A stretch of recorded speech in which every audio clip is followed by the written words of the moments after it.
Greetings, my sports to the bone people. Welcome back to the channel.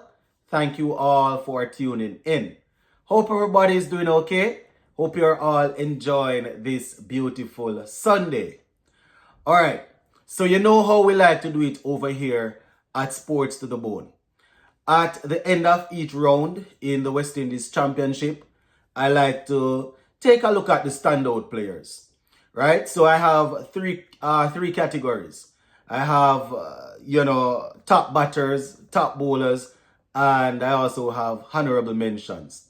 I have said it before that you'll have a couple of players scoring some half centuries, and the half centuries were probably crucial, but they might not get in because of the amount of people we have scoring centuries, right? Couple of guys taking key wickets, and they might not get in because of the amount of players we have taking 5 wicket hauls and 6 wicket hauls and stuff like that, right? So I have this little section called honorable mention that I might put one or two players under.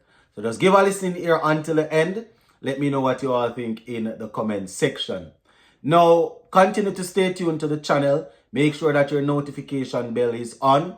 It's a possibility that I might be able to go live this evening. So if I have the time, just make sure that your notification bell is on so you can be notified once the live starts, right? All right, so let's get into it. First, I will say congratulations to all the players that went out there and represented their countries, right? Shout out to them. Round 3, as I said. Top batters.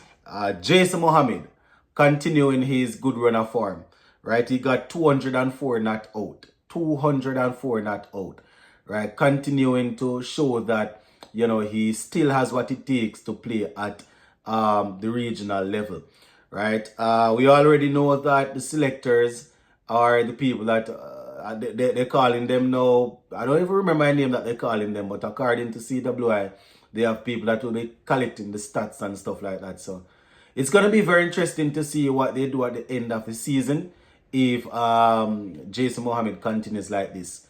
We hear people talking about players being regional superstars and stuff like that, and they don't perform at the next level. But what I will say is that the players that people think are international superstars or can be, they should have no problem outperforming the quote-unquote regional superstars because it's a lower level, right? All right, so Jason Mohammed 204 not out.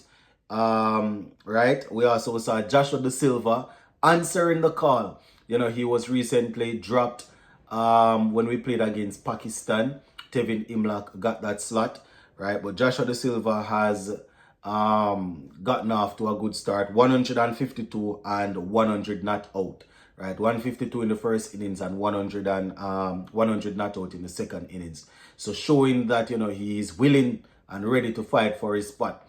You'll see a lot of people saying that the pitch, they are playing on batting friendly pitch, and the pitch is this and the pitch is that. The bowlers aren't this and the bowlers aren't that. What I will say is that all the specialist batsmen need to score the same score the runs then, right? Because you see some people advocate for players that should replace certain players, But even on the batting friendly pitch, those players that they're advocating for, they are still not outperforming players that they want to get replaced on batting friendly pitch. For example, Joshua De Silva, we have heard several names that, apart from Imlak, we have heard other names that should replace him, and they are getting the opportunity to play against the same bowlers and the same surfaces, but they are not outperforming him, right? So far. Not saying that that's what's going to happen throughout the season, no?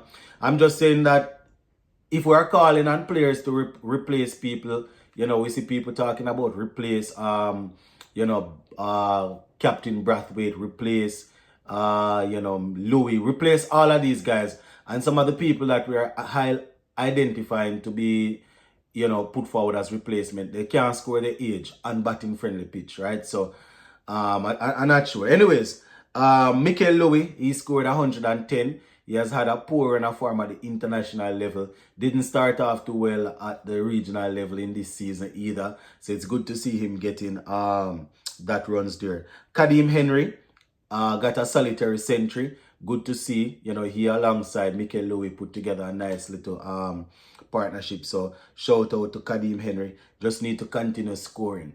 And Jonathan Drakes, my viewers and subscribers, somebody that has really hit the ground running this season, getting another century, 108. I want to say shout out to him. As CWI said, the stats will be looked at. So he just needs to continue working, continue putting in that work. I think this is what his third century, if I'm not mistaken, second, third century of the season so far. All right, bowlers. Once again, we see quite a few of the spinners on here. But, shout out to Judea Blades, before we go down into the spinners and the other guys. Judea Blades at the top. You understand? If my memory serves me right, he got one game for West Indies. Don't remember if it was an ODI game. Didn't go too well, but still a youngster, right? He picked up 4 wickets in one innings and 1 in the next. So 5 wickets there. So congratulations to him. Versamer Permal bowling in 1 innings. Their game didn't go too far. So he picked up 6 wickets in that innings there in the first innings. So shout out to Versamer Permal, somebody who has been at this level for quite some time, and he keeps on doing it over and over. So shout out to him. Darrell getting another 5 wicket haul. Cyrus 5 wickets, shout out to him. As I said, it's all about consistency. Once you are putting in that work, you will probably get the opportunity, Hakeem Jordan getting a 5 wicket haul. Always good when we see, these guys going out there and bowling. They could be playing T10 and T20 and T5 and T2. But, good to see him out there doing his thing. Yannick Correa, still probably the best leg spinner we have in the region. I mean, we have a couple of young leg spinners coming through, people like Redwood, Motara, and a couple others. Hayden Wash Jr., as we know, is still there. But in terms of having control over the ball, leg spin, as you know, is one of the most difficult, art. So Yannick Correa bowling in 1 innings, 5 wickets. Shout out to him. Kyrie Pierre, another 5 wicket haul for him. Another bowler that has always been there and thereabout. It's just that it so happened that when it comes on to the international level, even in white ball cricket, we usually see people like Moti and Hussein and Sinclair and these guys a little bit above him. But in terms of, him producing, he has always been there doing his thing. He plays in the CPL. He does pretty well, fairly well and stuff. So, we have to say hats off to him. Brad Barnes picking up a 6 wicket haul. So I want to say shout out to him. Just need to continue doing that work, continue showing his class and stuff like that. So, shout out to him. All right, not a lot of people under honorable mentions in this video. The first couple in round 1 and round 2, I had people that, made runs and took wickets, so they could get honorable mention. But Kenneth Dember, I want to say shout out to Kenneth Dember. Scored 49 and took 3 wickets, so shout out to him. Craig Brathwaite didn't get amongst the runs this time around in terms of going big, but he had a 47 and a 31, which was crucial in his team, Barbados Pride, securing a victory over the Jamaica Scorpions. Javel Glenn, you understand, scored 27 and 67 and 66.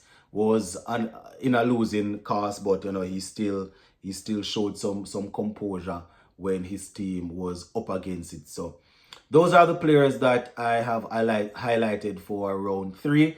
As I said, there are probably other players out there that would have taken a couple of 2 wickets, 3 wickets here, a 30 and a 40 there that proved pivotal, especially depending on what was happening in the game. But these are the players that I have selected. So, gonna leave it right there for now. Big up on yourself. Stay safe. Bless up.